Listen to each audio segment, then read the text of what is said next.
दोस्तों, आपने प्लाज्मा और सीरम तो आपने पढ़ा ही होगा, मगर वो आपको याद नहीं रहते। आज मैं आपको 10 ऐसे पॉइंट बताने जा रहा हूँ जिसमें से आपने किसी किसी को कुछ याद तो होगा और कुछ याद नहीं होगा, तो वो आप आज याद कर लेंगे। और बहुत महत्वपूर्ण टॉपिक है, प्लाज्मा और सीरम के बीच डिफरेंस आज मैं बताने वाला हूँ।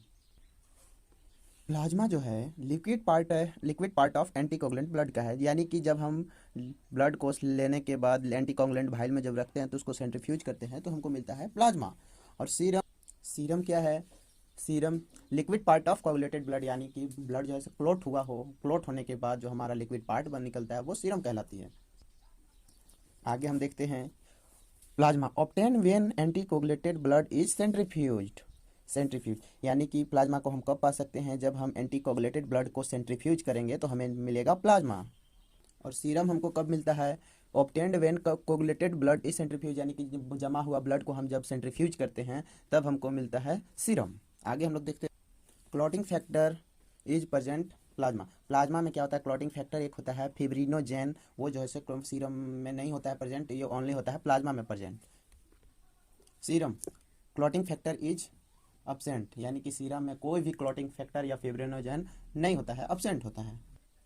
Plasma is equal to serum plus clotting factor, और serum is equal to plasma minus clotting factor, यानी कि सीरम बराबर जो है सो प्लाज्मा में से यदि क्लॉटिंग फैक्टर निकाल देते हैं तो वो सीरम मिलेगा, और प्लाज्मा में से यदि सीरम प्लस अगर क्लॉटिंग फैक्टर को जोड़ दिया जा रहा है तो बराबर हमको प्लाज्मा मिलेगा।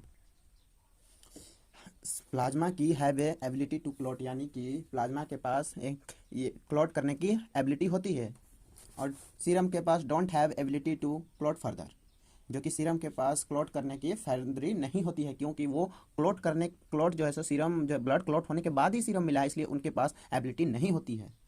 एंटीकोगुलेंट चाहिए होता है प्लाज्मा को सेपरेट करने के लिए ब्लड से। अगर पेशेंट का आपको प्लाज्मा चाहिए तो इसके लिए आपको anticoagulant required for separation from blood, इसके लिए आपको एंटीकोगुलेंट की जरूरत होगी। और यदि पेशेंट का यदि सीरम चाहिए तो इसके लिए आपको एंटीकोगुलेंट का रिक्वायर्ड नहीं होगी, क्योंकि ब्लड जो है सो क्लॉट होने के बाद ही सीरम निकलता है। प्लाज्मा की जो डेंसिटी होती है वो 1.025 ग्राम पर मिलीलीटर होती है, और जो सीरम की जो डेंसिटी होती है 1.024 ग्राम पर मिलीलीटर होती है, जिसको मिलीलीटर में शॉर्ट में ml भी बोलते हैं। प्लाज्मा निकालने के लिए हमको जो है as to compare serum time बहुत कम लगता है, क्योंकि क्या थी एंटीकोगुलेंट ब्लड लेने के बाद एंटीकोगुलेंट भाई लेते हैं और फिर उसको जस्ट एकदम मतलब कि तुरंत ही वो क्या करते हैं सेंट्रीफ्यूज कर देते हैं, जिससे हमें प्लाज्मा का लिक्विड पार्ट प्लाज्मा निकल जाता है। और सीरम में क्या करना पड़ता है? एटलीस्ट 30 मिनट लगभग हम लोग को ब्लड लेने के बाद क्लॉट होने का वेटिंग करना पड़ता है, क्लॉट होने के बाद ही हम लोग सेंट्रीफ्यूज करते हैं सीरम के लिए। यहाँ तक आप लोग स्क्रीनशॉट ले लीजिए, नेक्स्ट पेज आने वाला है। प्लाज्मा जो है मेजरली यूज्ड फॉर ट्रांसफ्यूजन। क्या होता है, किसी किसी पेशेंट को प्लाज्मा चढ़ाया भी जाता है, टेस्ट भी किया जाता है, पीटी बीटीटी, ग्लूकोज शुगर, जिसको शुगर टेस्ट बोलते हैं, डायबिटीज़ वगैरह। और इस सीरम क्या होता है? Use for diagnostic test, biochemistry test हो गया, जैसे एलएफटी केएफटी, लिपिड प्रोफाइल। देख सकते हैं ये जो है एसएसटी भाई, ये और ये प्लेन ट्यूब, रेड कैपोला को बोलते हैं प्लेन ट्यूब, ये एसएसटी भाई यानी कि सीरम सेपरेटिंग ट्यूब होता है, जिससे हमारा केवल सीरम ही निकलेगा। और बाकी जो ये हैं ये सब ईडीटीए हैं, K2 ईडीटीए ईडीटीए, और ये क्या बोलते हैं heparin, sodium citrate, SR tube, ESR tube, ये सब जैसे प्लाज्मा ये सब से निकलती है।